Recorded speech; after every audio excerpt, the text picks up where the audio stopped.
In February 2025, I signed on to Zoom for a past life reading and wound up remembering a life that ended 400 years ago. I know how it sounds. Stay with me because I'm going to walk you through a single day in my life that I still cannot explain. Other than to know that this book is seriously asking to be written right now.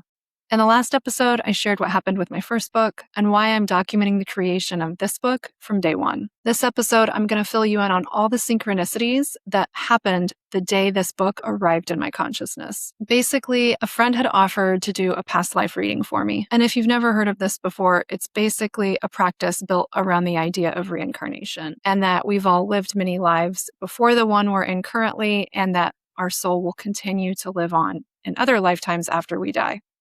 So I was open to this process, but I didn't have any expectations around it. Truthfully, I just thought it would be vague and that there would be things I couldn't verify. I was totally wrong. Right away, the person doing the reading for me started describing a place that I'd actually been to 5 years prior in Southeast Asia. I did not share that with her during the session. I just noted it as she was talking.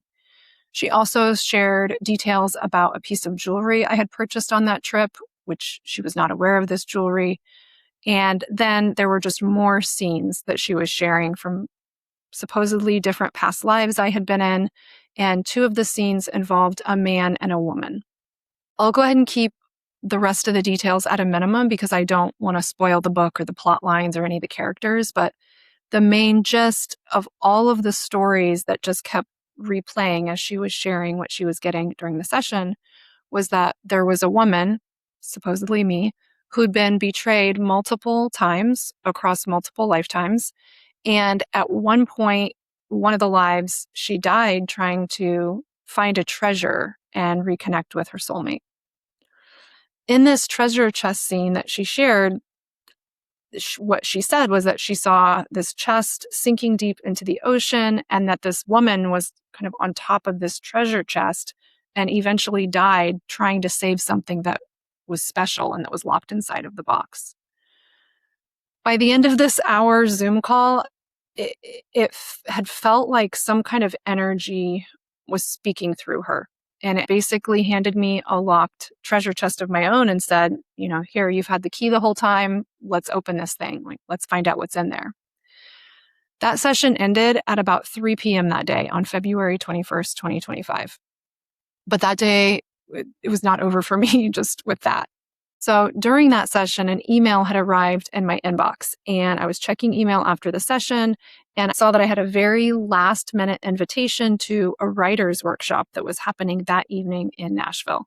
It was happening about 30 minutes away from my house at Parnassus Books, and a last minute spot had just opened up for this best-selling author's workshop. It was a workshop about how to write a meet cute, which is a scene in a book or a movie where 2 lovers have this beautiful meetup. It's like the first time they meet and something quirky happens and lets you know that they'll end up being partners in the book. So I had a very strong feeling that this was not a coincidence that I had received this invitation. So I just said yes. And here's one of the first things you need to understand about Parnassus, because this is really the part where the day starts folding in on itself. So Parnassus is not just a charming name for a bookstore. In Greek mythology, Mount Parnassus is the home of the Muses, the literal center of poetic inspiration. It's a place considered to be where stories come from. So this writer's workshop was being hosted in collaboration with the Parthenon in Nashville as part of a promotional series aimed at getting more people to come and visit the Parthenon and see this new exhibit that they were having, all based around artwork about the Muses. So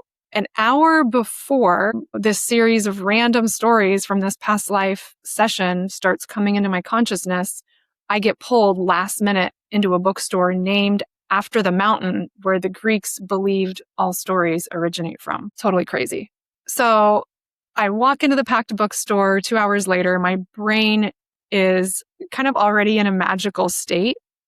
And I walk over to where I'm sitting. I look down, and placed on the tables in front of every seat where you'd be sitting, there were printouts. And there was an image of a woman that looked like me, same hair color and everything, falling through ocean water on top of a treasure chest. Let me just let that land. Turns out that was actually one of the featured artworks that was on display at that time, at that exhibit at the Parthenon. So my brain was just swimming at this point. I'm smiling ear to ear. And that evening, sitting in that room, I was taking a workshop on how to write the perfect meet cute scene between two star-crossed lovers. This story started just flowing through me. The characters, the structure, whole scenes were just arriving perfectly formed into my mind. And I remember feeling like and wondering genuinely if I'd somehow stepped into an alternate timeline. Like the synchronicities were that specific. That wasn't even the only thing that unfolded that night. I had more situations occur that mirrored in my real life details exactly as they had been shared to me in the past life session a few hours before. And this set of synchronicities turned out to be just the beginning because things were about to get even more trippy. So that night, I'm sitting right here at my desk to begin writing this story. I was just so alive with inspiration. And a couple of hours into typing, I looked down at my desk and saw a journal that had been gifted to me by another friend a few weeks prior. Just randomly, she'd given me this journal. And on the cover of the journal, there were two animals depicted. They happened to be the exact two animals that I was literally writing about to be a pivotal part at the heart of this story. And the friend who had gifted me this a few weeks earlier obviously had no way of knowing that when she handed me this journal. And these characters were part of the series of events that unfolded from the past life regression. So it was at this point, as I'm writing that night, that like the synchronicities are just moving in reverse. Like the story was confirming itself backward through time. When I opened the journal, I also noticed something tucked inside, peeking out like a bookmark. It was a postcard, a promotional postcard from the Parthenon in Nashville, inviting me to go visit the Muses exhibit. The same exhibit that had been associated with the writer's workshop, the workshop that invited me as I was in the past life session. Okay, why does all this matter? Besides just being a very cool story and very synchronistic and trippy, I can't tell you why the Parthenon, the Muses, all of that matters so much right now, because that would spoil the book. But what I can tell you is that Greece matters really deeply to this story. And on the day the story arrived by way of the past life session, Greece started just showing up everywhere in my life.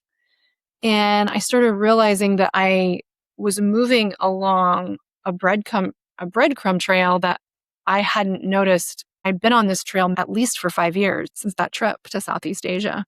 So there's one more piece. At the end of the past life session, the woman doing the reading, she just kept repeating one word over and over. She was doing it emphatically, almost like she had Tourette's or something. Elephant. She just kept saying elephant, blurting it out. It was like the session was over and then she was like, hold on a minute. She was like, elephant, elephant, elephant.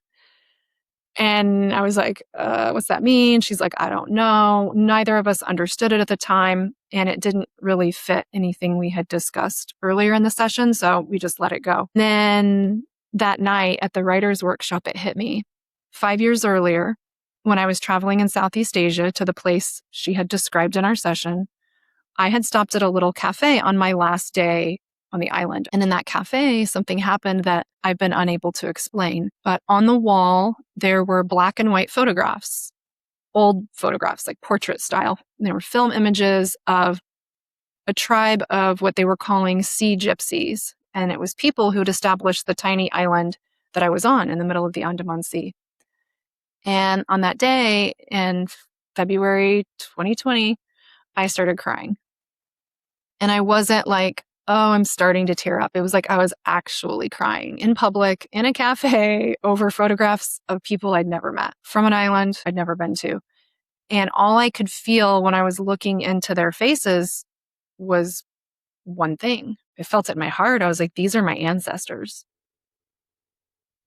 So I let that moment like wash over me. And I just had this deep sense, like this deep knowing that I'd be back one day to the island.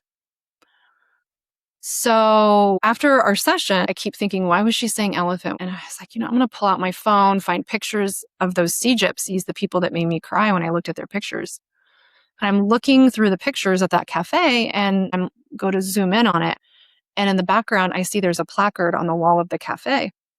And next to it, it says, photos taken by the Elephant Cafe manager next to his name.